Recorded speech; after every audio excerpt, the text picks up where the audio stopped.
I'm Alex Dykes, and today we're taking a look at the all-new for 2014 Kia Cadenza. This is Kia's flagship luxury sedan for the American market, and it's designed to do business with the likes of the Buick LaCrosse, the Toyota Avalon, Hyundai's own Azera, which is the close cousin to this Cadenza, as well as Chevy's Impala and a number of other products. Let's take a look. Over the last few years, Kia has gone from a company that copied everyone's style to a company that's setting their own style, and it's a very attractive style at that.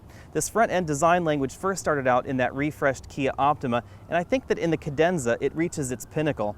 This is the tiger nose grille that Kia has been spreading across their lines. That's what they claim this is trying to mimic. Honestly, I don't see much tiger going on there, but I do find the grille very attractive.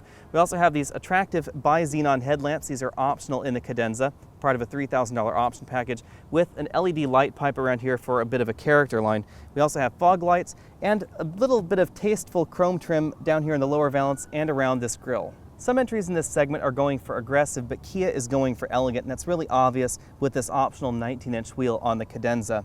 This is shod with 245 40R19 rubber, which is important because the Cadenza weighs under 3,700 pounds, so it's a fairly light vehicle as far as large front-wheel drive cars go, which means it handles fairly well. The side profile of the Cadenza is elegant and attractive, and it reminds me a little bit of Audi's design language because they didn't go overboard with design swoops or creases in the metal, etc. Now, the Cadenza rides in a 112-inch wheelbase, which makes it a little bit longer than some of its competitors in terms of wheelbase, but overall the car is a little bit shorter than mostly those GM competitors like the Impala, the LaCrosse, and the Cadillac XTS. And that means that the rear seat is not quite as big, nor is the trunk. Out back, the Cadenza continues to go for elegant and simple. There aren't a whole lot of dramatic lines going on. We do have these very attractive LED tail lamps, a tasteful amount of chrome trim, and we have these well-integrated exhaust tips. The way these work is the actual exhaust tip is under the bumper, and what you see here, this chrome surround, is actually part of that bumper arrangement. There's only one engine under the hood of the Cadenza. It's this 3.3-liter direct injection V6 engine. Produces 293 horsepower at 6,400 RPM and 255 pound-feet of torque at 5,200 RPM. It's good for 19 miles per gallon in the city, 28 on the highway, and 22 miles per gallon combined, thanks to the 6-speed front-wheel drive automatic transaxle. All Cadenza models come standard with leather. Optionally, you can get Napa leather in the interior. It's part of a $3,000 option package that upgrades you to one of the higher grades of leather available. Front seat comfort is very good. We have a multi-way power driver's seat. It only has a 2-way lumbar support, so keep that in mind when you're comparing it to certain other vehicles. Although we do have an extendable thigh bolster in this cushion that is again part of that same option package. We also get a tilt telescoping steering wheel. It's electric and memory, of course. But this passenger seat, something to know about the Kia Cadenza, like other Kia models, doesn't have the same range of motion as the driver's seat. So while I found this front driver's seat very comfortable, I found this passenger seat to be a little bit less comfortable. Keeping in tune with that, in our model, the driver's seat cools, but this passenger seat doesn't. Rear seat comfort in the Cadenza is very good. This seat bottom cushion isn't as close to the floor as it is in some of its competitors. And despite having about 3 inches of legroom less than something like a Buick LaCrosse or a Chevy Impala, it doesn't really appear to be that way in the back seat, partially because of how high these rear seat bottom cushions are off the floor. It's a lot more comfortable for adults. Also, this rear seat back is a more natural and more upright angle than some of its competition.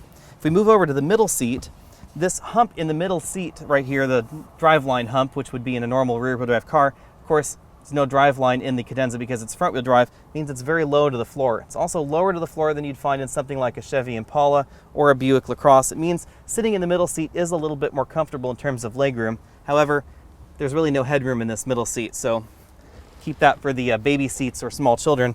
Moving over to the far right seat in this car, this front seat was adjusted for a 6'5" passenger I had in the car, so you can see there's still about 3 or 4 inches of legroom left.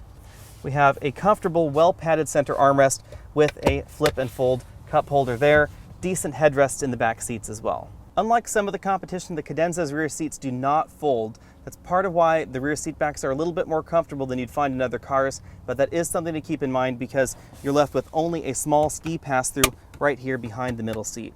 Let's take a look at the Cadenza's interior. First off, let's take a look at the ceiling. We have the optional panorama sunroof. We also have the optional faux suede headliner, which is an interesting feature in a car in this price class. Might be the cheapest car available with an Alcantara headliner. And Kia applies the Alcantara to the A pillars, the B pillars, as well as the C pillars in the car. So all the way back rather than opting for plastic further back in the car like some manufacturers. For instance, the Jeep Grand Cherokee Summit only uses the Alcantara headliner on the A-pillars. Over here we have a four-way adjustable headrest. It goes in and out as well as up and down. Perforated leather seats for the driver and front passenger. Only the driver's seat is cooled in the Cadenza, and that is an option. Soft touch plastics all over the doors. If we move over to the dashboard, you can see that in typical Kia tradition, we have soft touch plastics up here, fake wood trim. No real wood trim is available in the Cadenza, although even the $60,000 Acura RLX still uses fake wood trim, so I can't really fault them on that. And then hard plastics lower in the dashboard. That holds true on the door as well, so soft touch upper. The tan portion of the door there is soft touch as well, and then the portion around the speaker grille is hard. We have a decently sized glove box. We go over to the middle. We have our 8-inch UVO 2 infotainment system, which we'll go over in a bit. Stitched upper, center channel speaker there on our multi-channel sound system. Dual zone climate control. These are the buttons for that audio system. Kia hides the USB and auxiliary input in a small cubby that's just big enough to put an iPhone 5 in there if you tilt it at an angle. So if you have a larger Android phone, you may have difficulties hiding it in that little cubby. Over here we have dual cup holders, and these cup holders are able to accommodate the largest takeout drink sizes that you can find. Gear shifter. This is what the key looks like in the Cadenza. It's a very attractive key design. Down here we have the optional cooled seat for the driver, heated steering wheel, brake auto hold. This keeps the brake pressure on the brake pads when you stop the car at a stoplight, so you don't have to keep your foot on the brake. Electric parking brake as well. Heated passenger seat. This is the button for the rear sunshade. We move back and open the center console. You can see we have a fairly large center console. We have a whole lot of stuff in here right now. But the center console is quite large, and that's thanks to the front-wheel drive platform of the Cadenza. It really makes it a lot easier to have a large storage cubby there. And I can't figure out how to put that back in the car. There we go. Moving over to the driver's side, we have our instrument cluster right there with the optional 7-inch TFT screen in there. We'll go over that a little bit later. This is the steering wheel on the Cadenza. Our Cadenza has the optional radar cruise control over here. So we have a distance button, set buttons, cancel, cruise button, voice command button. Note about the radar cruise control in the Kia Cadenza, it is one of the most natural feeling and natural driving radar cruise control systems that I've driven. Easily ranks up there with the Mercedes and the Volvo systems, which are two of the best systems on the market. And by natural, I mean it handles cars diving in front of you very well. It's not jerky on the throttle or on the brake, and it leaves a decent following distance. Some of these radar cruise control systems leave too large of a following distance, and it ends up being very strange driving on the road. Not the Kia Cadenza. Definitely is much more natural than something like the Acura or the Hyundai system, strangely enough, or the system that's currently used in the Nissan or Infiniti products. On this side of the steering wheel, we have our radio controls. Down here, we have our phone controls. And then these buttons over here control that 7-inch TFT LCD in the instrument cluster. Over on this side of the car, you'll find dimmer, blind spot information, lane departure warning, no lane departure prevention, just a warning system, and your traction control off button. Down here is where we'll find the fuel button and the trunk release.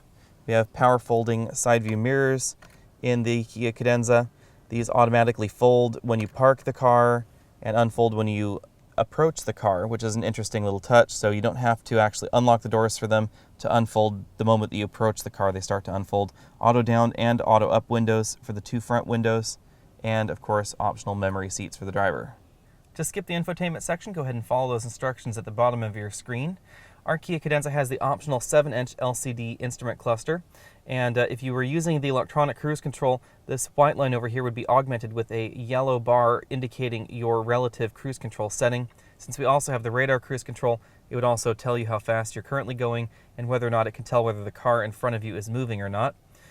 This display is configurable. You can change certain system settings like the size of the digits there. You can switch between several different screens. There's an infotainment screen. There's a navigation screen that will give you turn-by-turn directions, or this little compass. There's a service screen, so you can see how recent your last service was and when you need to perform another service on your Cadenza. User settings allows you to change vehicle settings. And then we're back to our trip computer, where we can see our average fuel economy of 21.1 miles per gallon. It's been ranging between 21 and 22 miles per gallon in the Cadenza. and then back to the lane departure warning and radar cruise control system here. We also have pre-collision warning. It would identify the collision opportunity, if you want to look at it that way, right here in the center of the LCD, and it would beep and flash at you. It does not have a red flashing LED like you would find in something like GM's latest products or in a Volvo. Moving over to the dash, we have an 8-inch touchscreen UVO 2 infotainment system. Below that we have the climate controls, and then below that we have the direct access buttons for the UVO 2 system itself. This is essentially the same software that's used in a wide variety of Kia models, from the new 2014 Kia Forte to the refreshed Kia Optima. My only complaint about this system is that the controls for this display are quite far removed from the display itself. They're quite far down here. These climate control buttons, there's really no climate interface on the screen. There is a climate button that you can press on here, and you can see the status of your climate system, but you can't change anything with that. You have to change everything with these buttons here. So having them immediately below the screen seems like a slight ergonomic faux pas in my book. Taking a closer look at this screen and keeping those direct access buttons below in mind, we'll go through the features. We have AM/FM radio. We have satellite radio. It's Sirius XM. This is the Sirius side of Sirius XM here. Preset buttons along the top, very easy to use. Menu button here, you can choose scan, preset scan. You can search for a channel and you can dial in its number directly here. That's quite handy for skipping through Sirius channels since there are quite a lot of them. We have our typical Bluetooth phone interface over here. Speakerphone quality was very good in this car. Over on the media tab, we can see we have our CD player that's in-dash, auxiliary input, Bluetooth audio, USB music, USB images. You can download images off of a USB stick. And of course we have our iPod interface. The iPod interface does use standard Apple cables with the UVO 2 system. Here's my iPhone 5. So there's no longer a need for that funky Kia Hyundai dongle to be attached to use the iPod in this system. The music interface is very well done in this car. We have access to repeat, shuffle, etc. right here in the menu section. Over on list is where you'll find direct access to playlists, artists, albums, etc. All of these options are completely voice commandable like you would find in something like Ford Sync or Cadillac's Q, etc. So it is a thoroughly modern system.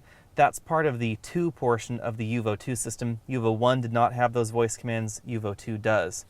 Over on the map, you'll find that we have a fairly well-featured mapping system with XM satellite traffic. It does display traffic information on this map, and the map is quite high resolution, very attractive as well. Kia separates map functions from route functions by the different button there on the dash. Route is where you'd cancel a route, edit a route, have a route overview, detours, etc.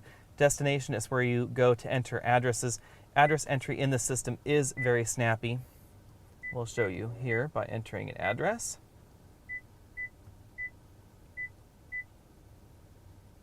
And so you can see the car is responding faster than I am. And that's not a valid address, whoops. So we'll go back and correct that. Hinkley Road, there we go. You can see the system is very, very responsive. The info button down there at the bottom is where you'll find UVO e-services like roadside assistance, vehicle diagnostics, e-services guide, parking minder, etc. All these services operate via your smartphone. The system does not have a cellular modem built into it like you would find in GM's OnStar or Chrysler's Uconnect systems. So all these systems are dependent on having a Bluetooth phone synced with the system that has a data service attached to it. If we go back, we'll find all of our vehicle settings very well laid out, very easy to find what you're after here. UVO e-services also provides crash notification assistant. It will automatically call 911 if you get into an accident. The important thing to remember there is because this system does not have a cellular modem built in like Chrysler's Uconnect or OnStar or the Acura Link system in the Acura RLX, this system will not work if you don't have your smartphone in the car with you. So if you have your smartphone in the car paired with the system and you get into a crash, the car will call 911 for you. If you crash and you don't have your smartphone in your car or you don't have a phone paired with the system, obviously it won't be calling 911. Overall, the system is very competitive with other entries in this segment. Mapping is very snappy. It's much snappier than my Ford Touch, Ford's latest Sync product. Definitely snappier than Toyota's latest infotainment system as well. It's quite on par with Chrysler's Uconnect and the less expensive versions of Chevy MyLink. Those more expensive Chevy MyLink systems like you'll find in the Chevy Impala don't perform quite as well as the system. They're quite laggy and quite crash prone. Overall, I would rank this one of the top tiers in this near luxury segment. If your last taste at Kia's luxury aspirations was the Kia Amante, forget everything you remember about that Kia, because the Cadenza is nothing like it. In fact, the Cadenza and the Amante couldn't be more different if they came from two completely different companies. They're just nothing like one another. The Cadenza has a good, solid feel out on the road, something that could never have been said about that old Kia. In fact, it's a lot quieter than that old Kia too. It's actually quieter than the new Lexus ES350 in my estimation. Now, our sound meter has crapped out on us this week, so I can't tell you officially if this is actually quieter than that ES350, but in my mind, it does seem to be. The Cadenza isn't as softly sprung as some of the other entries in this segment either, most notably that Lexus or the Toyota Avalon. It's a little bit firmer, but it's still very middle of the pack. So this is not quite as sporty as certain flavors of the Chrysler 300 or as other sporty entries that you might see in this segment. It's a little bit stiffer even than the Hyundai Azera on which the Kia Cadenza is based. I think the Lexus comparison is the most apt to the Cadenza because it's just about as quiet and just about as isolated as that Lexus. There's a little bit more road feel. Admittedly, we have electric power steering, so there's not a whole lot of feel going on. But there's still a little bit more than you'd find in that Lexus product. But it's definitely in a similar vein. You know, we have the half-wood steering wheel. We have a fairly quiet, isolated ride. Decent performance from this engine. Our 0 to 60 time was 6.05 seconds, which puts this right in the meat of the pack. If you compare this to something like a Buick LaCrosse or a Chevy Impala, it's going to be about a half second slower. It's about the same time as a Chrysler 300 with the V6, and that's primarily because the Chrysler 300 is a decent amount heavier. Relatively similar performance numbers to the Toyota Avalon and the Lexus ES350. Handling is where the Cadenza lets us down just a little bit. The chassis just doesn't feel quite as sorted as the Buick LaCrosse with the V6 and the wide tires or the Ford Taurus, but that's some relatively good front-wheel drive competition. I would rank this above its sister ship, the Azera, in terms of feel. The suspension changes done to this Kia to make it the Cadenza are what's responsible for that. I would also rank this slightly better than the Toyota Avalon. Not quite as good as the Chrysler 300, of course, but that primarily has to do with the Chrysler 300's rear-wheel drive chassis and bias, because rear-wheel drive cars just tend to feel a little bit better when you're driving them aggressively on these winding mountain roads. You just get a lot better steering feel. Kia has done a decent job at controlling torque steer and other front-wheel drive mannerisms to this vehicle. I would actually almost rank this as a good competitor to the Acura RLX. The Acura RLX has really horrible feel out on the road, but it does have incredible grip. This has much better feel, but not quite as much grip as that Acura RLX. Kia put moderately firm springs in the Cadenza, so this is not a punishing ride, but it's not a pillow soft ride either. I think it strikes a very good balance for a sedan like this.